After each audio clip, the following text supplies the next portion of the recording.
here we go. So, character interaction 101. People always, well, they don't ask me specifically, but I see them ask a lot, how can I make my story better? Or how can I make my characters more interesting? And all of those struggles, all of those problems come down to character interaction. So, let's start off with a very easy but very fundamental question. What is character interaction?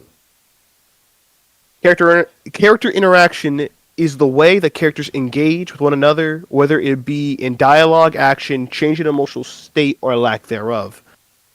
A lot of times, what people sometimes get confused with is that not having an emotion or not having a reaction is a reaction in itself. All right, so this is the meat and potatoes, though. Why is character interaction important? So, character interaction can pretty much do everything you want in a story. It can help with characterization. It can help with world building. It could help with plot. It could help with setting up themes and motifs. And I'll be going into each one of these points specifically with examples from Snoot Game, mainly because that's the only story I really know off the top of my head. So, let us start with characterization. With characters, the most important thing that you want to get down, especially for newer writers, is you need to learn how to show and not tell. It's one thing if you have a character announce that another character is nice, or they're mean, or they have some arbitrary character trait.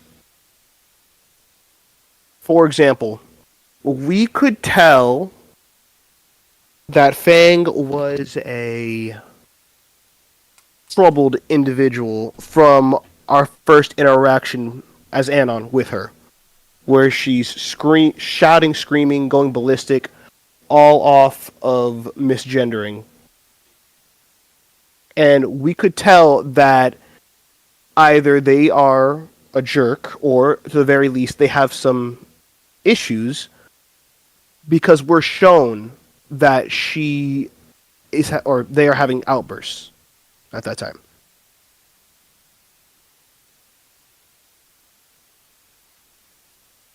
Wow, man, this is so much harder than I thought it was going to be. And if any of you have questions, please stop me, because that would make this a lot easier. Um,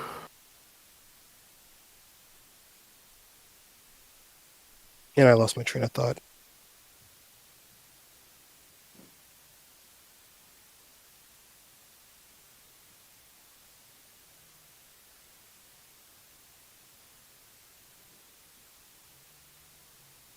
Everyone can hear me, right? Yep. Yep. Yeah.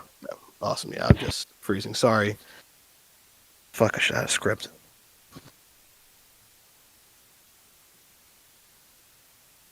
So when we think about characterization, when it comes to character interaction, we are able to use the way that characters see one another or talk to one another to get down who they are as people. You know your bullies or your friends are your friends because of the way that you treat each other. You say hi, you're friendly, sometimes you give each other high fives. For people you don't like, you insult one another, you sneer, you try to disrespect them, etc. And using these kinds of interactions can be very helpful for the reader to nail down who these people are.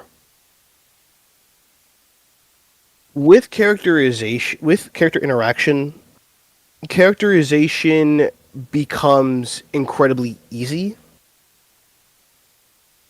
And it's very hard to characterize people without character interaction. If you have a character like Anon in a vacuum, how much could you really tell about his personality with him just going on his phone and doom scrolling through 4chan. Almost nothing. When you see him interact with Fang, with Trish, with Reed, you see different sides of him, and it gives you a sense of who he is. You can see that he is a hothead. You can see that he is a racist. He's a sarcastic joker. He's also a guy who's pretty empathetic, and someone who just, at the end of the day,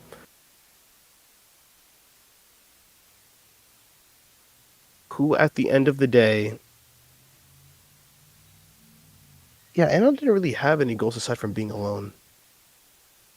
But at the end of the day, he didn't know what he really wanted. I think I covered what I wanted to talk about with characterization. But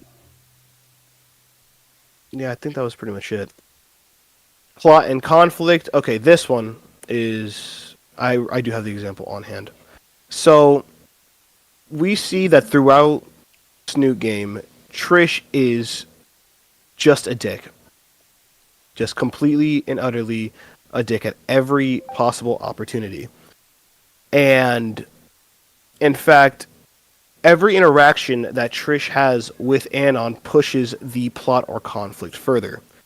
With when you have character interaction, it's a very boring story if everybody gets along, or if everybody is happy, or if everybody is indifferent to one another. So, with conflict, your characters can interact in a way where they disagree or they have different views on something. You can't just outright say I don't like you and then just go off and do whatever you want with the plot because it's just not going to make sense. It's not going to feel real. When the way the characters interact with one another, you need to first you have to establish their characters, their characterization, and once you do that, you have to establish why these two characters or multiple characters involved are having said issue.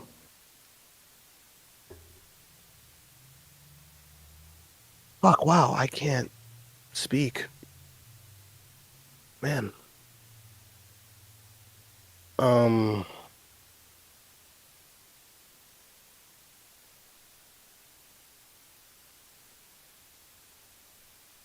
Wow.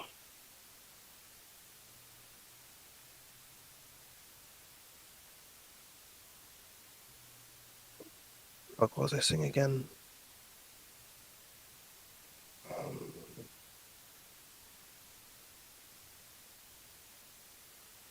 right. Right. Conflict and plot. So the big crux of a lot of people's picks that I see sometimes, the big thing that kind of puts it all, that kind of disrupts things, is that they try to have character interaction either without plot or conflict, or they try to insert plot or conflict without any prior character interaction. You can't just go from 1 to 100 off rip. Trish didn't just dox Anon the moment she saw him walk through the doors of Volcano High. It's something that builds up over time. It's them constantly butting heads, constantly getting into disagreements, in conjunction with Anon getting closer to Fang with their various character interaction. As their relationship evolves, so does his relationship with Trish. And it grows to a point where Trish feels the need to dox him. And that made for a pretty interesting conflict. I think that's all I have on that. Right. World building. Now, while characterization and conflict are very big portions of a story, character interaction can also help with world building, ideally with communities. So, a good example of this in Snoot Game would probably be Anon, like at his first week in Volcano High. So, the school itself was surprised to see a human there. That tells us several things. That tells us that humans are pretty scarce, at least in that area, because there is no other human besides Anon, as we are told later. It tells us that there may be some. Once is it racism? I guess it would be. There are some racial undertones in the community that he lives in.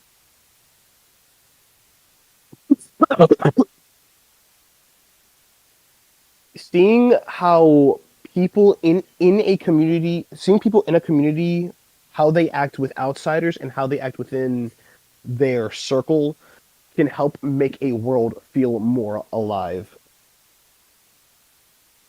You see this a lot more often in fantasy novels, or I guess in if you wanted to bring it to a more digestible form of media, isekais. Any good isekai anime, they would establish how the community or how the village or kingdom or wherever the main character finds themselves, they establish how they see outsiders or how they see different cultures. And you can do that easily by seeing how they react or how they interact with with the main character, with somebody who is different. Not only could you build into their cultures, for example, some may view others with hospitality, others may have a culture of just straight up kidnapping and sacrificing the first person they see. Because when it comes to fantasy novels or isekai, literally everything is on the table. You can build your world by showing how different groups of people act with one another. Themes and motifs. So this is, I guess, more of the overarching plot of Snoot Game or the overarching theme of empathy. This is mainly what themes and motifs are talking about.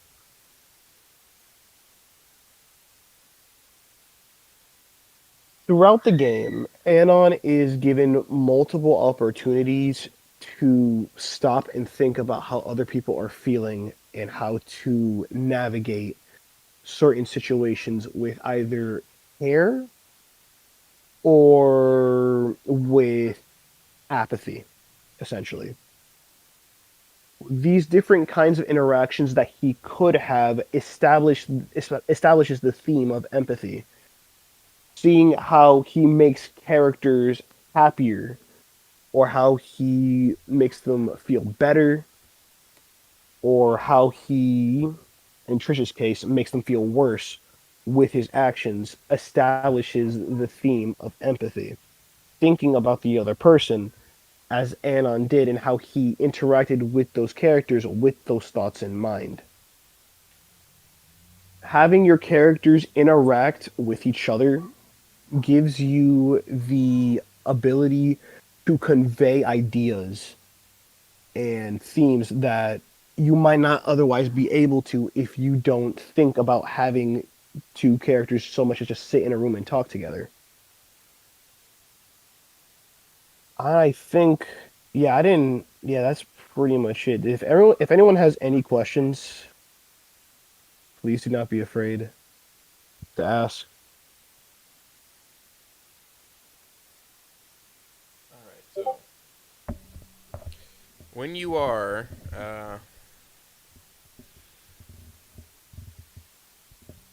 when you're establishing a new character, I've had advice for this before, but what is your first step if you were to establish a new character?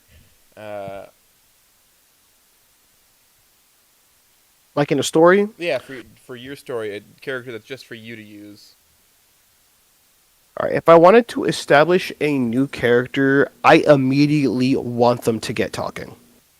Right? A very good exercise that I try to use is how does your character, if you were to go to the grocery store with your character, how would that journey go? Would they be comfortable with all the other people around them? Would they be open to asking the store owners if they, or store associates for directions?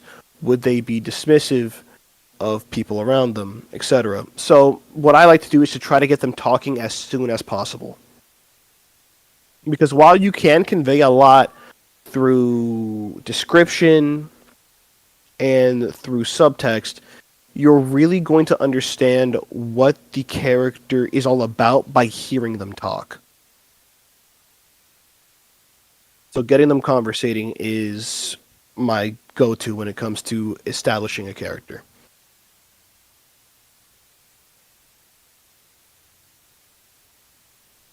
Again, I am really sorry I did not have too much prepared. Oh, that's fine. I don't know if we want to. Oh, we could probably play a game. Sure, I Hey, can help no, you out. it's still fun, man. You brought up some interesting points. I would like to say you did. I would say forgot about something is that the world can also play a part in character interactions too. How do If you mean? well, you could have a character react something that's going on in the world, like for Say there's like a example, hurricane or something. Do yeah, they shelter in hurricane. place? Do they loot? Do they go out to help others? Right, right. Or example, a movie's coming out. Do they talk bad about the movie? Do they like, oh god, I'm gonna be the first one to go see that movie? And Do they act like a hipster and be like, "This shit is so derivative"? yeah, Yeah, there's all sorts of like fun things environment can play into. But when characters interact with each other, it's fun to see. You have a very good knack for writing out chemistry. I've noticed, and that's something I'd like you to talk a little more about. Oh yeah, chemistry. Yeah, that I guess that is my sort of thing. So I guess relationships would be the overarching thing. So when it comes to writing chemistry, the biggest challenge that I have is trying to make up their dynamic. You have two characters, right? And in ideal relationship, they both have their own personalities, their own hopes, fears, and dreams, but they also have an identity with each other as well. So I guess a very good example of that would be Stella and Anon. When I started out writing on the cards, I had to establish Stella's character because I can't just because it wouldn't do Stella justice just to make her a MacGuffin or just to make her an extension of Anon. It wouldn't feel like a real relationship. So the dynamic that they have, she is more bubbly, naive, more outgoing. While Anon is still a decent guy, he's a lot more reserved. He is, I guess, more protective in that sense after what happens with Trish. But they have the dynamic of introvert extrovert, essentially. And seeing how those two traits clash with each other and how they grow with one another helps a lot when it comes to writing romance stories. Because at the end of the day, that's what people are there for. They're there to see the characters interact with one another and grow as people together. So they have both an identity separated, but an identity with each other. I guess another example would be with Heather. I had to also make her personality from scratch because otherwise she'd just be a big MacGuffin or like a reward at the end of a story. Yeah, Heather in So Telltales doesn't get a whole lot of information about her besides she's nice. yeah, so what I had to end up doing, I pretty much maxed that out, gave her a few more character traits, gave her a flaw, and what I'm pretty sure that's all I did really. And then just gave her a few more like character traits, not character traits, but little things about her here and there. Additionally, I do have to tweak Anon every time I make a fic like that because while you could make a reasonable case on why base Anon could get with this character, it'd be a lot harder, or you would lose out certain interactions. Base Anon is geared very specifically towards a certain thing, and that's to be mean-spirited and shitposty at the very beginning of Snoot Game. Yeah, and you I could would say still he's have that. mean-spirited at the beginning. Yeah, definitely, definitely. For Which is Home kind. Cards, he's a lot less mean-spirited. He's a lot nicer of a person at the beginning of it. And Heaping Helping of Heather, well, he gave him the background that he grew up on his grandparents' farm, Yeah, which and allows now him to have a deeper connection to either of those two girls. with Judy, I'm having Anon have two things: a good relationship with his parents, and having him coming in with the knowledge that both of his parents they're in poverty, and they're working incredibly hard to keep him in to give him that apartment in Skin Row. Because that is one thing I was kind of thinking about.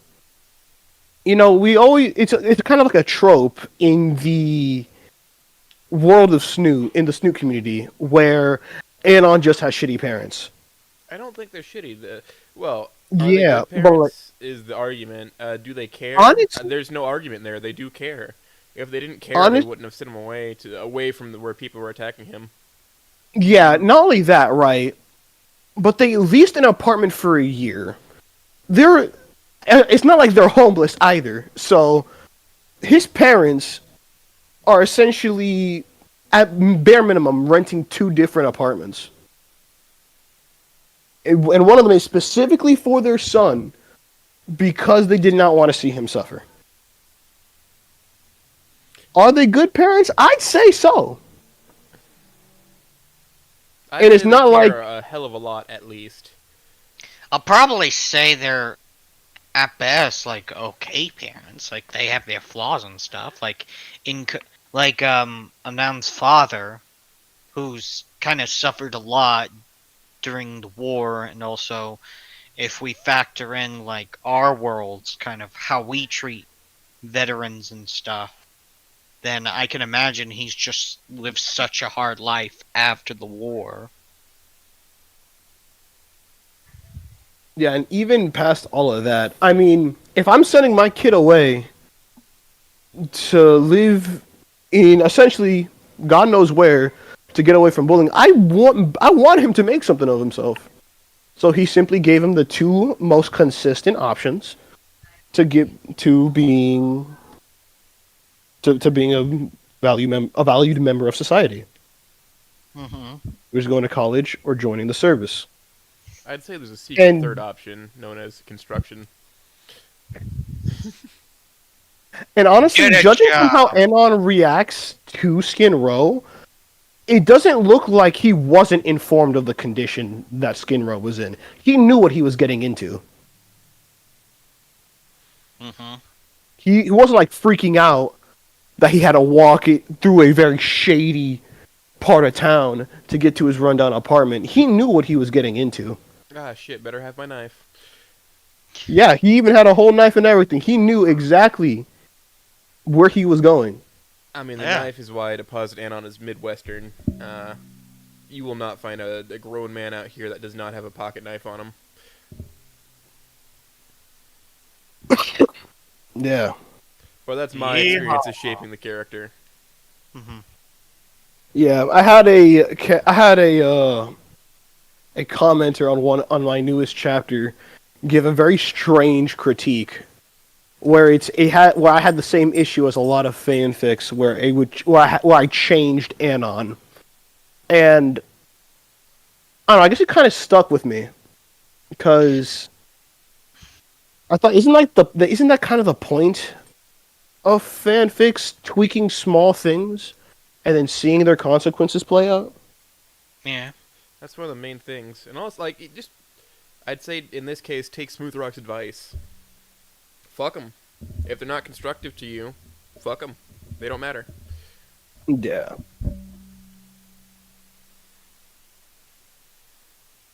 Yeah, although right now I do want to take the time to say that after this fanfic that I'm writing, I will say that this is the last Snoot fic I'll be writing for the foreseeable future. Oh, damn. Yeah, I pretty much wrote everything I wanted to write when it came to this new game. With Wani, I feel like there's a lot less wiggle room to really write with, if that makes sense. I mean, don't get me wrong, I'm still going to be writing. I got a project that I've been working on since I was 16 that I abandoned a while ago that I'll be going back to. But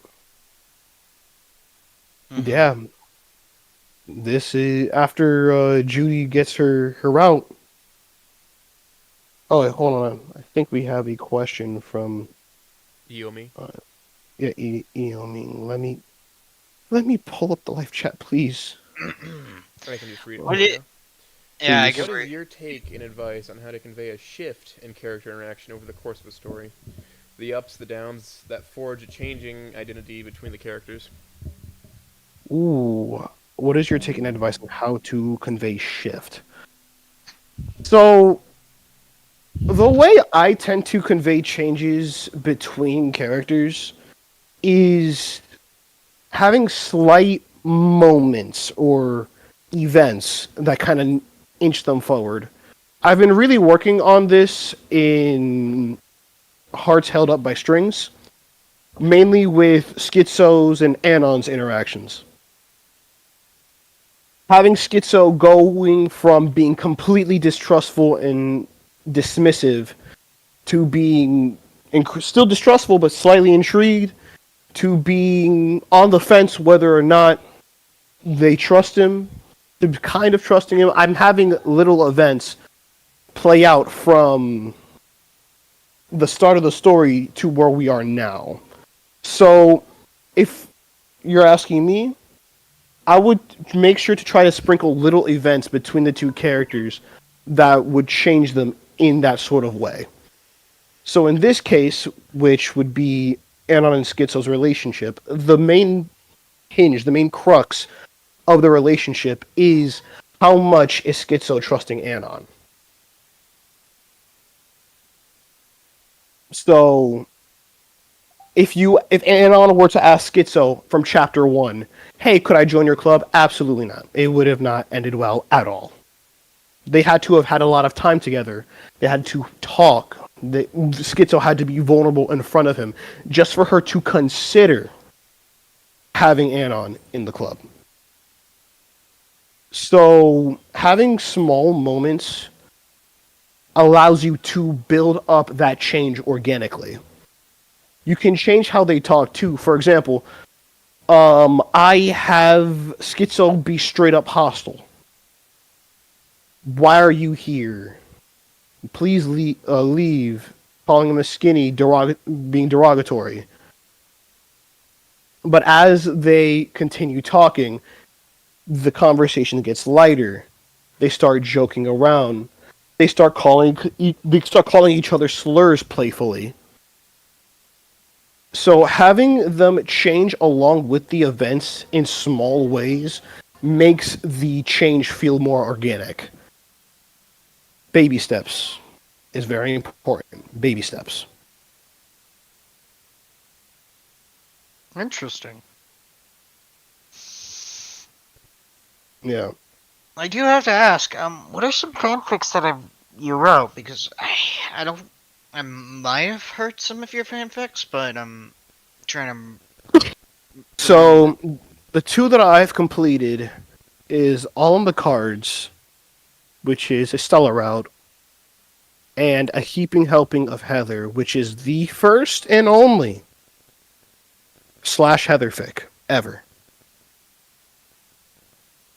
Which is very surprising. And also very sad because I can't see the Anon slash Heather tag in AO3.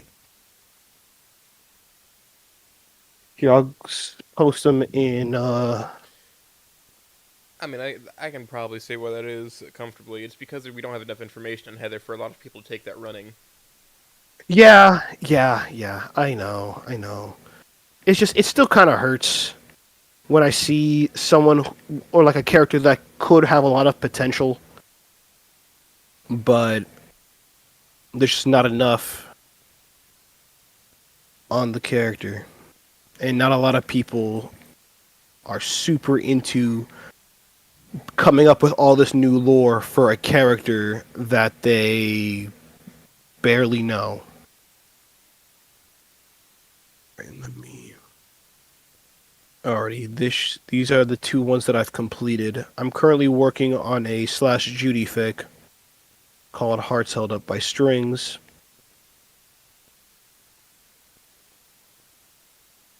Damn, here we go.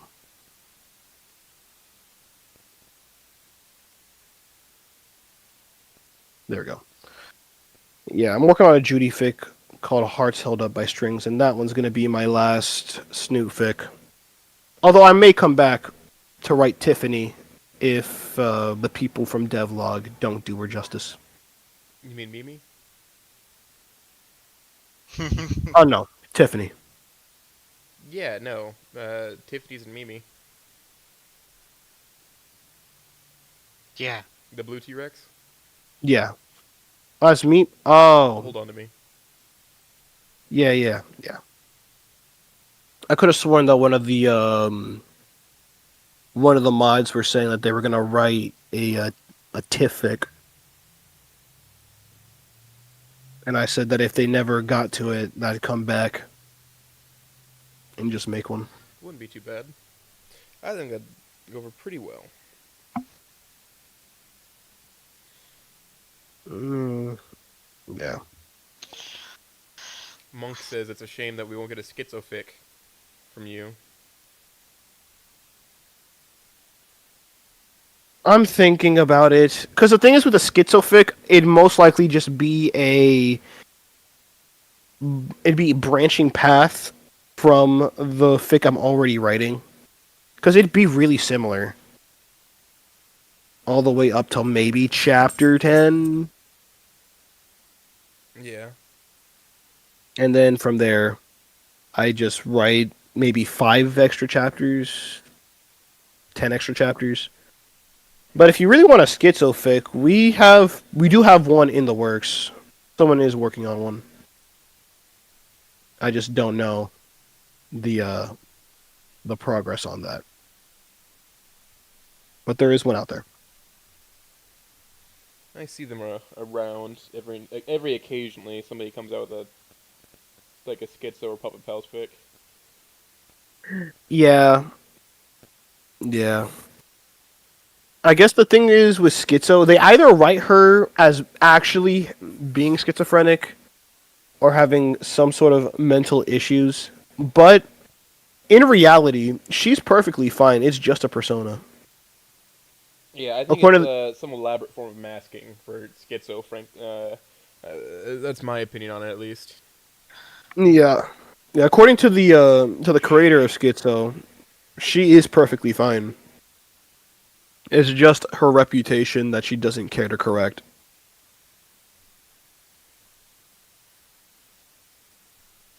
Which I find pretty interesting.